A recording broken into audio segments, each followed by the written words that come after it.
Hi friends, welcome to SRIAS academy. இந்த வீடியோவில் தமிழ்நாடு இயற்கை அமைப்பு இந்த டாப்பிக்கை பார்க்கலாம். வாங்க படிக்கலாம். 1956 மாநில மறுசீரமைப்பு சட்டம் அப்படின்னு வந்துச்சு. ஃபர்ஸ்ட் வந்து பார்த்தீங்கன்னா சென்னை மாகாணம் அப்படின்னு தான் இருந்தது. அது எதெல்லாம் உள்ளடக்கிய பகுதியாக இருந்துச்சு அப்படின்னு பார்த்தீங்கன்னா கேரளா, கர்நாடகத்தில் கொஞ்சம், ஆந்திராவில் கொஞ்சம், ஒடிசாவில் சில பகுதிகள், இது எல்லாத்தையும் சேர்த்து தமிழ்நாடு இதெல்லாம் சேர்த்து தான் சென்னை மாகாணம் அப்படின்னு இருந்தது.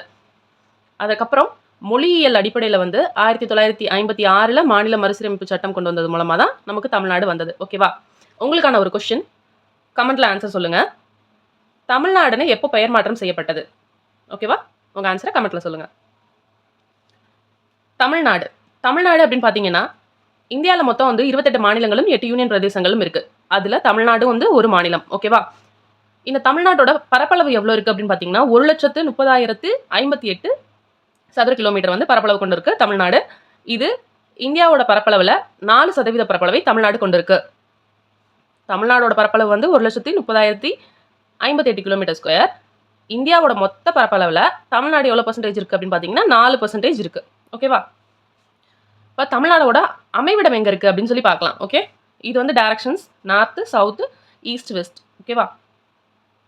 தமிழ்நாடோட கடைக்கோடி பகுதிகள் என்னென்ன இருக்கு அப்படின்னு பார்த்தீங்கன்னா நார்த் வடக்குல வந்து பழவேற்காடு ஏரி இருக்கு, கிழக்கு பக்கம் கோடியக்கரை, தெற்கு பக்கத்துல குமரிமுனை, கன்னியாகுமரியில குமரிமுனை இருக்கு, மேற்கு பக்கத்துல ஆனைமலை இருக்கு. இது போக தமிழ்நாடு எந்த அச்சதிர்க்க பரவல்ல எந்தெந்த அச்சதங்கள்ல இருக்கு அப்படின்னு பாத்தீங்கன்னா 8 டிகிரி 4 நிமிஷம் வட அச்சத்துல இருந்து 13 டிகிரி 35 நிமிஷம் வட அச்சம் வரைக்கும் பரவி இருக்கு. அதுவே 76 டிகிரி 18 மினிட்ஸ் கிழக்கு தீர்க்கத்துல இருந்து 80 டிகிரி 20 நிமிஷம் கிழக்கு தீர்க்கம் வரைக்கும் பரவி இருக்கு. தமிழ்நாடு எல்லைகளை பகிர்ந்து கொண்டுள்ள மாநிலங்கள் அதெல்லாம் பார்த்தீங்கன்னா கேரளாவோட எல்லை பகிர்ந்துருக்கு, இங்கே கர்நாடகாவோடவும் ஆந்திராவோடவும், அதாவது வடக்கு பக்கம் ஆந்திரா இருக்கு, வடமேற்குல கர்நாடகா இருக்கு, கிழக்குல வங்காள விரிகுடா இருக்கு, மேற்கு பக்கம் கேரளா இருக்கு, தெற்கு பக்கம் இந்திய பெருங்கடல் இருக்கு. பாக்நீர் சந்தி மற்றும் மன்னார் விளைகுடா வந்து தமிழ்நாடை இலங்கையிலிருந்து பிரிக்கிற பகுதியா இருக்கு. ஓகேவா? இதான் அமைவிடம் மற்றும் பரப்பளவு பத்தின டேட்டா. நெக்ஸ்ட் பார்க்கலாம். இந்த தமிழ்நாட்டோட இயற்கை அமைப்பை வந்து பார்த்தீங்க அப்படின்னா ஒரு 5 பகுதிகளாக பிரிக்கலாம். மேற்கு தொடர்ச்சி மலை, கிழக்கு தொடர்ச்சி மலை, பீடபூமிகள், கடற்கரை சமவெளிகள், உள்நாட்டு சமவெளிகள் அப்படின்னு பிரிக்கலாம். ஃபர்ஸ்ட் இந்த மேற்கு தொடர்ச்சி மலையை பற்றி பார்ப்போம்.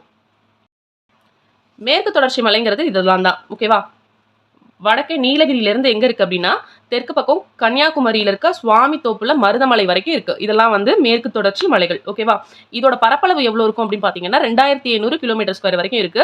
இதுல இருக்க சிகரங்களோட உயரங்கள் வந்து எதுலேருந்து எவ்வளோ தூரம் வேரி ஆகுது அப்படின்னு பார்த்தீங்கன்னா 2000லேருந்து 3000 மீட்டர் வரைக்கும் அதோட உயரங்கள் வந்து வேரி ஆகும்.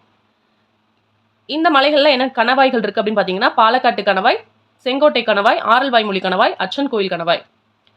அதாவது மேற்கு தொடர்ச்சி மலைனா இது ஃபுல்லாக தொடர்ச்சியாக இருக்காது, இடையில வந்து சில கணவாய்கள் போகுது. அந்த கணவாய்கள் தான் இதெல்லாம்.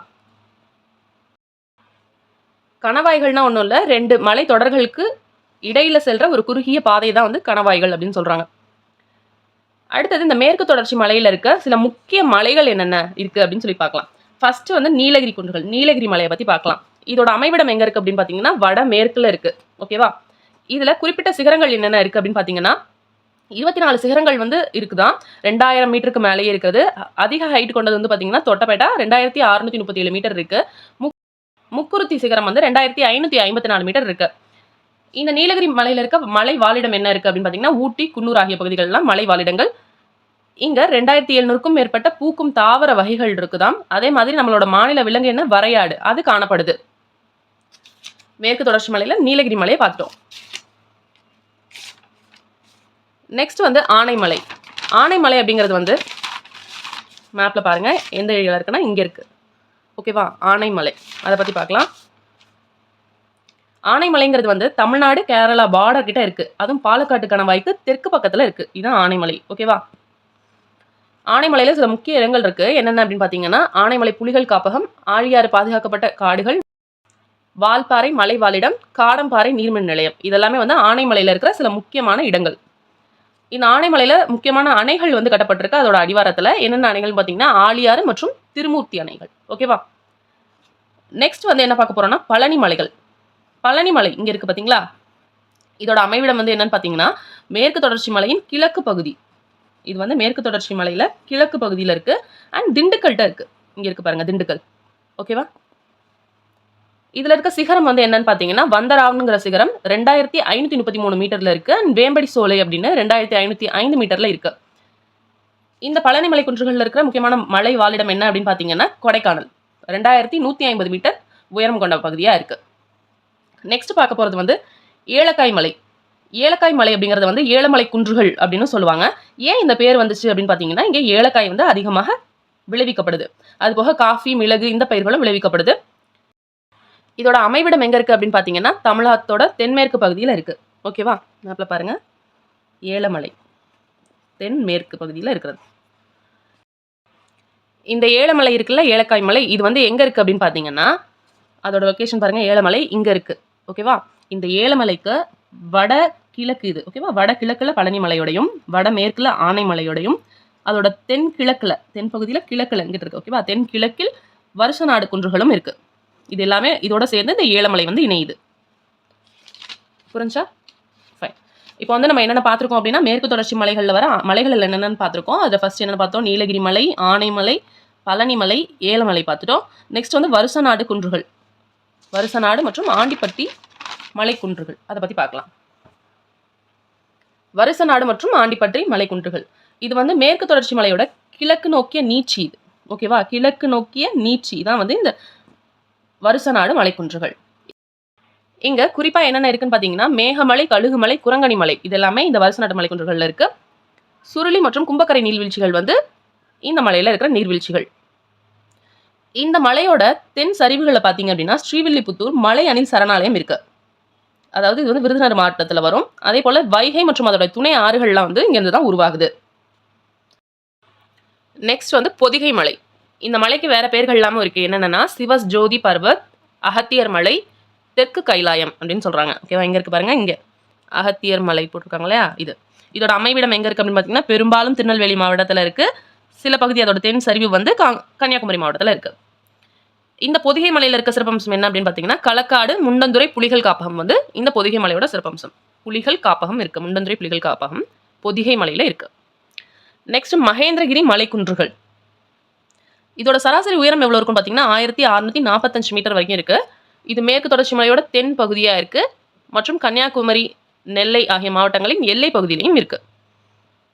ஓகேவா? இதுதான் மேற்கு தொடர்ச்சி மலைகளில் இருக்கிற குறிப்பிட்ட மலைகள். அதில் உள்ள சிகரங்கள் என்னென்னு பார்த்தீங்க அப்படின்னா இதெல்லாம் ஃபர்ஸ்ட் ஹைட் அதிகமாக இருக்க தொட்டபெட்டா 2637, முக்குருத்தி, வேம்படி சோலை, பெருமாள் மலை, கோட்டை மலை, பகாசுரா.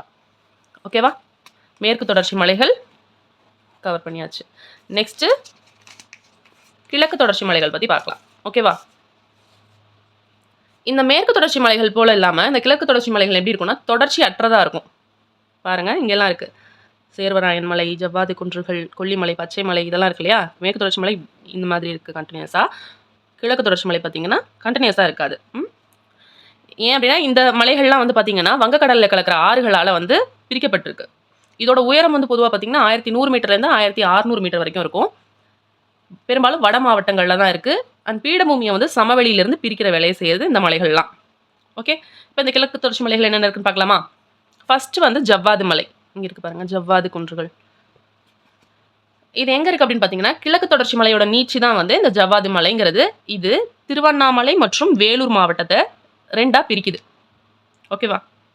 ஜவ்வாது மலை இதோட சிகரங்கள் என்னென்ன இருக்குது அப்படின்னு பார்த்தீங்கன்னா மேல்பட்டுன்னு அதிக உயரம் கொண்ட சிகரம் வந்து மேல்பட்டு. இந்த ஜவ்வாது மலையில் எவ்வளோ ஹைட்டு கொண்ட மலைகள் இருக்குன்னு பார்த்தீங்கன்னா 1100லேருந்து 1150 மீட்டர் வரைக்கும் இருக்கும். குறிப்பாக ஜவ்வாது மலையில் என்ன பாறைகள் கொண்டு உருவாக்கப்பட்டிருக்கு அப்படின்னு பார்த்தீங்கன்னா நீல நிற சாம்பல் கிரானைட் கொண்ட பாறைகளால் உருவாக்கப்பட்டிருக்கு. இந்த மலையில் சிறப்பு அம்சம் என்னென்ன விளையும் அப்படின்னு பார்த்தீங்கன்னா பல மரங்கள், மூலிகைகள், சந்தன மரங்கள் இது எல்லாமே இந்த ஜவ்வாது மலையில் விளையக்கூடியது. நெக்ஸ்ட் பார்க்க போகிறது கல்வராயன் மலை. பழங்குடி பெயரான கரளர் அப்படிங்கிறதுலேருந்து அந்த கல்வராயன் அப்படிங்கிற பேர் வந்துச்சான். இந்த ஜவ்வாது மலை, கல்வராயன் மலை ப்ளஸ் சேர்வராயன் மலை இது மூணுமே சேர்ந்து பாலாறு மற்றும் காவிரியோட ஆற்று வடிநில பகுதியை பிரிக்குது. எங்கள் மலை ஜவ்வாது மலை, சேர்வராயன் மலை, கல்வராயன் மலை இங்கே இருக்கு இல்லையா? இது மூணும் சேர்ந்து பாலாறையும் காவிரியாரையும் ஆற்று வடிநில பகுதிகளை பிரிக்குது. ஓகேவா? இதோட உயரம் கல்வராயன் மலையோட உயரம் பொறுத்த வரைக்கும் 600 மீட்டர்லேருந்து 1220 மீட்டர் வரைக்கும் இருக்குது. நெக்ஸ்ட் பார்க்க போகிறது சேர்வராயன் மலை. சேர்வராயன் குன்றுகள் இங்கே இருக்கு இல்லையா? சேர்வராயன் குன்றுகள் இதை பார்த்தீங்கன்னா சேலம் நகருக்கு பக்கத்தில் இருக்கிறது தான் இந்த சேர்வராயன் மலை. அங்கே இருக்க உள்ளூர் தெய்வம் தான் வந்து சேர்வராயன். ஸோ அந்த பேரால் அழைக்கப்படுது இந்த மலை. இதோட உயரம் 1200 மீட்டர்லேருந்து 1620 மீட்டர் வரைக்கும் இருக்கு. இந்த மலையில் வந்து பார்த்தீங்கன்னா கிழக்கு தொடர்ச்சி மலையோட தென் பகுதியில் உயரமான சிகரம் சொன்னது வந்து என்னன்னா சோலைக்கரடு 1220 மீட்டர் வரைக்கும் இருக்கு. ஓகேவா. ஏழைகளின் ஊட்டி என்று அழைக்கக்கூடிய ஏற்காடு எந்த மலையில் இருக்கு? சேர்வராயன் மலையில் இருக்கு. சேர்வராயன் கோவில்னு 1623 மீட்டர் உயரமான பகுதி இந்த இதில் இருக்கு. ஓகேவா. அந்த மலை மேலே இருக்க கோயிலாக இருக்கும். நெக்ஸ்ட் வந்து கொல்லிமலை. கொல்லிமலை எங்கே இருக்குது அப்படின்னா நாமக்கல் மாவட்டத்தில் இருக்குது. பாருங்க இங்கே நாமக்கல் மாவட்டத்தில் கொல்லிமலை இருக்குது. ஸோ இது வந்து ஒரு சிறிய மலைத்தொடர் தான். இதோட பரப்பளவு வந்து பார்த்தீங்கன்னா 2500 கிலோமீட்டர் ஸ்கொயர் இருக்கும். ஹைட் வந்து 1300 மீட்டர் வரைக்கும் இருக்குது. தென்னிந்தியாவின் கிழக்கு கடற்கரை இருக்கு இல்லையா, அதுக்கு இணையாக வந்து இந்த கொல்லிமலைங்கிறது போகுது. கிழக்கு கடற்கரைக்கு இணையாக இது இப்படி போகுது. ஓகேவா. இதில் வந்து குறிப்பாக அரப்பளீஸ்வரர் கோயில்னு ஒரு கோயில் இருக்குது. பசுமை மரக்காடுகள் மற்றும் சோலைக்காடுகளும் இந்த பகுதியில் காணப்படுது. காஃபி, பழங்கள், பூக்கள் மற்றும் சவுக்கு பண்ணைகள்லாம் வந்து இங்கே விளைவிக்கப்படுது. நெக்ஸ்ட் பார்க்க போகிறது பச்சைமலை. பச்சைமலை அப்படிங்கிறது இங்கே இருக்குது பார்த்தீங்களா.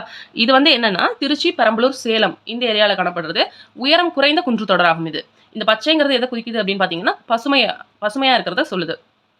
குறிப்பாக இங்கே வந்து பருவ விளைபொருள் என்ன அப்படின்னு பார்த்தீங்கன்னா பலாப்பழம்.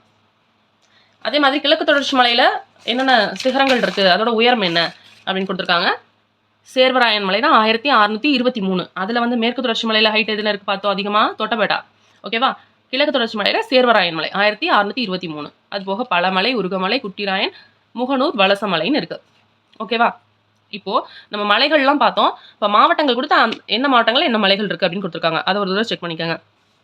பெரம்பலூர் பச்சை மலை, நீலகிரி மலை, கள்ளக்குறிச்சி கல்வராயன், சேலம் சேர்வராயன், நாமக்கல் கொல்லிமலை, ஈரோடு சென்னிமலை, சிவன்மலை, திண்டுக்கல்ல வந்து பழனிமலை, கொடைக்கானல் இதெல்லாமே இருக்குது. ஓகேவா.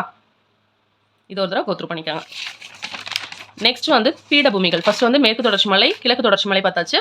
நெக்ஸ்ட் பார்க்க போகிறது பீடபூமிகளை பற்றி நெக்ஸ்ட் பார்க்கலாம். பீடபூமிகள்ங்கிறது வந்து மேற்கு தொடர்ச்சி மலைக்கும் கிழக்கு தொடர்ச்சி மலைக்கும் வந்து இடையில அமைஞ்சிருக்கிறது தான் வந்து இந்த பீடபூமிகள்.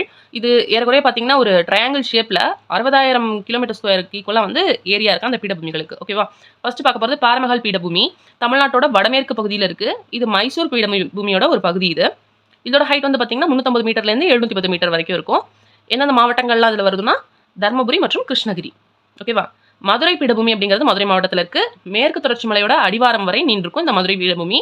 வைகை மற்றும் தாமிரபரணியோட வடிநில பகுதிகள் தான் வந்து இந்த மதுரை பீடபூமி ஆகும். ஓகேவா. நெக்ஸ்ட் கோயம்புத்தூர் பீடபூமி. நீலகிரிக்கும் தர்மபுரிக்கும் நடுவில் வரதான் இந்த கோயம்புத்தூர் பீடபூமி. என்னென்ன ஊர்லாம் அதில் வரும் அப்படின்னு பார்த்தீங்கன்னா சேலம், கோவை, ஈரோடு இது எல்லாத்தையும் உள்ளடக்கியது. 150லேருந்து 450 மீட்டர் உயரம் வரைக்கும் கொண்டது.